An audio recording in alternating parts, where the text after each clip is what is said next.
Kita akan terus menantikan, pemirsa, bagaimana perkembangan terkini dari sejumlah lokasi, dan bersama saya pun sudah hadir pengamat politik Nyarwi Ahmad. Apa kabar, Pak Nyarwi? Baik, Jika. Ya, ini akhirnya momen yang ditunggu-tunggu mungkin. Tanggapan Pak Nyarwi melihat bagaimana tantangan yang akan dihadapi oleh Presiden dan Wakil Presiden baru ini? Ya, saya kira ini momen yang benar tadi, pertama ya, yang ditunggu-tunggu. Gitu. Yang ditunggu-tunggu itu ada yang menunggu supaya Pak Prabowo cepat jadi presiden dilantik gitu. Ada juga yang menunggu pengen melihat kiprahnya Pak Prabowo gitu ya. Betul. Ya banyak lah ya diskursus di balik proses ini gitu. Termasuk juga katakanlah masyarakat juga pengen lihat ya, terutama pendukung Pak Prabowo gitu. Kira-kira nanti proses pelantikan Pak Prabowo itu situasinya seperti apa gitu ya. Karena sebelum saya jawab Indonesia di masa Pak Prabowo kayak apa, kita lihat kan Pak Prabowo ini kalau pejuang demokrasi ya. Bayangkan 2004 gitu ikut konvensi Golkar, lama ya, udah 20 tahun gitu yang lalu.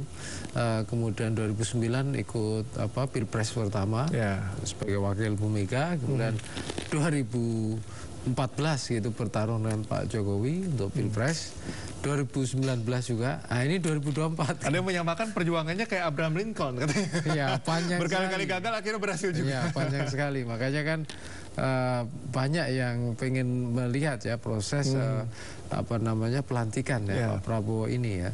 Apalagi misalnya para pendukung Pak Prabowo, saya kira ini antusias. Ini kan seperti racing, pertarungan yang cukup panjang dan akhirnya bisa mendapatkan di kesempatan ya menjadi pemenang pemilu di situ. Nah, tentu juga menunggu lagi itu saya kira juga para masyarakat gitu yang pengen melihat transisi ya dari pemerintahan Pak Jokowi ini ke pemerintahan Pak Prabowo, dan transisi itu kan akan dimulai gitu ya kalau sudah ada proses pelantikan dalam arti resmi ya.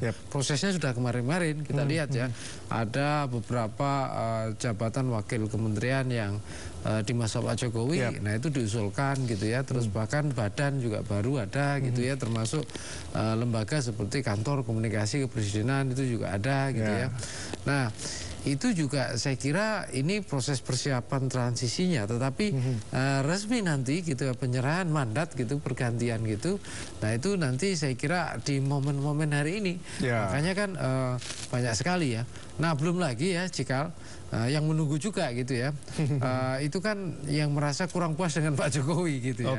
Itu juga pasti ada. Namanya masyarakat Indonesia kan banyak banget ya. Entah dari pendukungnya dulu Pilpres 01 misalnya Pak Ganjar, Pak Mahfud gitu ya, atau pendukung Anies Muhaimin Anies, sorry kebalik ya. Kebalik ke 01. Yang 01 Anies Muhaimin bisa, yang satu Ganjar Mahfud. Nah, yang Anies Muhaimin ini Pak Muhaimin kan udah masuk di seleksi ya, kementerian Pak Prabowo gitu ya. Tapi yang Pak Ganjar Mahfud ini kan enggak kan gitu. Nah, apalagi PDI Perjuangan. Kita tahan sebentar Pak Nyarwi, kita lihat dulu di gedung DPR sudah ada Anies Baswedan. Wah, ini ya. Ya, ini yang rival dari Pak Prabowo sebetulnya ketika kontestasi Pilpres kemarin, juga sebagai calon presiden. Sinyalemen apa yang bisa ditangkap ini sebetulnya Pak Nyarwi? Ya, kalau ini kan kalau saya melihat ya, sosok kehadiran Pak Anies sendiri ya itu secara simbolik ya. Itu mengandaikan proses rivalitas demokrasi ketika pemilu sudah selesai, jauh sudah selesai gitu ya. Jadi ini juga, tapi kehadiran Anies ini juga hal yang bagus ya. Karena apa? Kalau kita lihat di media sosial aja ya, misalnya contohnya itu kan masih ada ya pendukung-pendukung Pak Anies gitu ya, kira-kira juga sekat masih, itu sangat terasa ya. Ya, masih belum bisa move on gitu loh, sehingga kehadiran Pak Anies ini menurut saya sangat membantu. Nah, cuma kita kan belum tahu apakah nanti ketika Mas Anies hadir ini ya dalam proses pelantikan Pak Prabowo itu jejeran sama Gus Muhaimin apa tidak gitu. Ini itu gestur politik mungkin. Bisa melihat. Terus yang kedua juga jika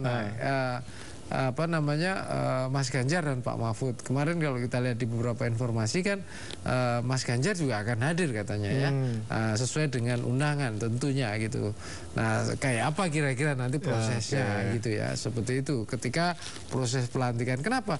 Ya mungkin namanya ketika menjadi pemenang gitu ya, itu pasti banyak orang yang kemudian merapat gitu kayak Pak Prabowo gitu, dan namanya yang menjadi politisi yang kalah gitu, tentu banyak yang kemudian meninggalkannya gitu ya. Tetapi keberadaan para tokoh yang menjadi kontestan capres cawapres kemarin ini menurut saya sangat penting ya. Kenapa? Karena mereka lah yang kemudian menjadi referensi pemilih Indonesia gitu ya, untuk kemudian dipilih gitu sebagai wujud dari katakanlah artikulasi kehendak masyarakat itu gitu loh. Nah, sehingga kehadiran Mas Ganjar, Pak Mahfud ya, Pak Anies gitu ya, Pak Muhaimin sebagai mantan istilahnya orang-orang yang pernah bertarung dengan Pak Prabowo gitu. Nah, itu sangat penting sekali menurut saya. Tak hanya sekedar kehadiran tapi juga memberikan edukasi ya, edukasi, termasuk kedewasaan berpolitik ya kepada. Ya, jelas gitu. Karena kemarin kalau di beberapa statement Pak Prabowo juga menyatakan ya, ketika terjadi dalam pertarungan politik pemilu itu kan seperti game ya, seperti dalam sport juga, olahraga. Jadi ketika bertanding ya memang keras sekali gitu ya. Bertarung ya mungkin sangat kompetitif. Tapi pertarungan selesai ya udah berjabat tangan kan gitu. Seperti itu. Kalau kita tadi melihat atau mendengar ya pernyataan dari sejumlah perwakilan dari partai di DPR, San Mustafa misalnya dari Nasdem tadi yang menyebut bahwa Nasdem nggak perlu dijanjiin apa-apa, kita akan support. Ini sinyalemen yang atau bisa dikatakan good start nggak sih untuk Prabowo, dan juga melihat bagaimana gesture rivalnya datang, bisa dibilang sebagai good start nggak? Ya, soal mendukung tanpa pamrih itu sudah lama digunakan, istilah itu kita dengar ya, digunakan Nasdem gitu. Dan saya contohkan ya, kalau tidak salah 2014 kan juga salah satu endorser Pak Jokowi mendukung itu kan juga Partai Nasdem 14 ya. Jumlah kementerian itu di awal-awal kan tidak istilahnya mendukung tanpa syarat ya. Tetapi mungkin situasinya berbeda pada masa itu gitu ya. Peluang untuk masuk kabinet atau tarikan untuk bisa mewarnai ajakan gitu itu sangat tinggi sekali gitu ya pada masa itu. Ya periode berikutnya juga sama, sehingga jumlah menteri dalam Nasdem itu walaupun Nasdem tidak minta kira-kira gitu, tapi dapat terus. Jumlahnya besar kan gitu. Minimal 3 setahu saya. Nah, kalau dalam masa Pak Prabowo ini kan saya lihat partai-partai harus mengajukan kan gitu, dan posisi Nasdem itu juga saya kira baik dalam KIM itu bukan bagian KIM. Kalau di era Pak Jokowi ketika proses pemilu itu 2014, 2019 itu kan menjadi partai penting. Bahkan 2014 masuk partai penting juga. Nah sekarang ini kan ada partai-partai lain, dan kalau dibandingkan gitu ya dengan jumlah partai-partai yang bergabung dalam pemerintahan Pak Prabowo hari ini jumlahnya jauh lebih besar seperti itu. Dan ini yang menjadikan saya kira saya kira pilihan-pilihan Nasdem bisa aja gitu ya, tidak kemudian menyetorkan nama-nama atau memberikan nama-nama, atau bahkan tidak perlu meminta gitu ya jatah eksekutif ya di kabinet Prabowo ini gitu kira-kira. Ya, kita melihat lagi pemirsa di mana Siti Hediati Haryadi atau Titi Soeharto, Bu Titi Soeharto sudah hadir, tiba di gedung MPR. Dan juga ini adalah termasuk tadi rombongan yang berangkat dari kediaman Prabowo Subianto dari Kertanegara, Jakarta Selatan. Termasuk juga adiknya Prabowo Subianto yakni Hasim Joyo Hadikusumo, dan juga sejumlah keluarga lainnya yang tentunya sudah tiba di gedung MPR untuk menyaksikan pelantikan dari Prabowo Subianto dan juga Gibran Rakabuming Raka. Kalau kita bicara kembali Pak Nyarwi mengenai tantangan yang dihadapi ini, kan bisa dibilang koalisinya lumayan kalau bahasa saingannya gemoy gitu. Ini menjadi sebetulnya weakness atau advantage sebetulnya untuk Pak Prabowo dan juga Gibran nanti ketika menjabat. Iya, dari sisi politik, politik akomodatif ya. itu ya menjadi advantage. Kenapa? Karena elit Indonesia itu sukanya diakomodasi dan sukanya dirangkul dan sukanya difasilitasi. Coba aja kita lihat gitu ya, pengennya kan semuanya mendapatkan terrepresentasikan, bisa diakomodasi gitu. Dan apa namanya, itu menjadi tradisi elit ya, saya katakan tradisi elit. Tetapi kan juga kalau kita bicara disadvantage-nya atau mungkin weakness-nya itu banyak tentu ya. Satu ya, mengelola elit yang sebanyak itu tentu tidak mudah. Ya, ada berbagai potensi konflik kepentingan dan juga persaingan gitu. Yang itu Pak Prabowo tentu saja mau tidak mau harus punya formula ya untuk mengkonsolidasikan itu menjadi barisan yang sangat solid. Ya, itu satu. Nah, yang kedua gitu, tentu kalau kita bicara dengan jumlah kabinet yang sebesar itu, ya biaya dan penyelenggaraan dan lain-lain juga besar ya. Kebayang kan? Itu kan misalnya fasilitas protokoler, mobil dan seterusnya, itu sudah berapa seringkali dikomentari. Artinya biayanya kan besar sekali juga, operasional dan lain-lain. Ini baru sangat bicara pada level tokoh atau orang-orang yang menjabat. Belum kalau kita lihat ini kan kementerian kemudian dipecah-pecah. Nah, itu kan juga saya kira butuh proses gitu ya, penataan kembali, tata kelola di dalamnya, ya penataan regulasi. Itu orang kemudian kan pakai analog.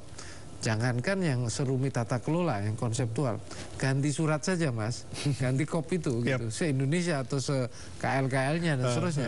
Itu kan juga butuh waktu untuk mencetak, itu contoh.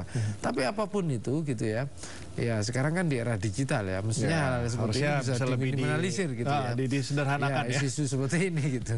Tetapi kan hal seperti itu kadang-kala masih ada formalitas gitu ya, yang konvensional itu juga dijalankan. Tapi itu hal yang yang sifatnya tata kelola ya. Ya belum lagi misalnya dengan berbagai KL yang besar itu, kementerian lembaga negara itu kemudian kan bagaimana menjadikan ya kinerjanya itu sifatnya terintegrasi, sifatnya mampu menjadi tim yang punya kerja yang bagus, yang punya KPI yang bagus, artinya saling lintas sektoralnya itu bekerjanya terintegrasi dengan baik, bukan kemudian gap ya antar sektor, kemudian adanya berbagai hal yang tidak bisa disatukan gitu, atau bertabrakan satu sama lain. Potensi itu akan selalu ada jika kenapa? Karena ini kabinet yang besar gitu, seperti itu. Jadi tetapi advantage-nya, saya balik lagi ke keunggulannya. Kalau ini bisa diorkestrasikan dengan baik, dimanage dengan baik oleh Pak Prabowo, ini menjadi kekuatan yang besar. Kenapa? Ini kan ibaratnya Pak Prabowo dari dunia militer ya. Dia memilih talent-talent yang baik, dia punya tim yang baik. Nah, timnya ready nih. Timnya ready kan gitu. Tinggal ditugaskan kan gitu. Dan tim ini terlatih kan gitu. Nah, kalau misalnya dengan resources yang bagus, dengan kesiapan tim yang bagus, kualitas tim yang bagus, kemampuan kinerja, keahlian khusus yang bagus, nah itu lain lagi kalau itu kan gitu. Pak Nyarwi, kita akan lanjutkan nanti perbincangan di segmen selanjutnya. Pemirsa, jangan kemana-mana, sesaat lagi kami akan kembali. Tetaplah bersama kami di Breaking News.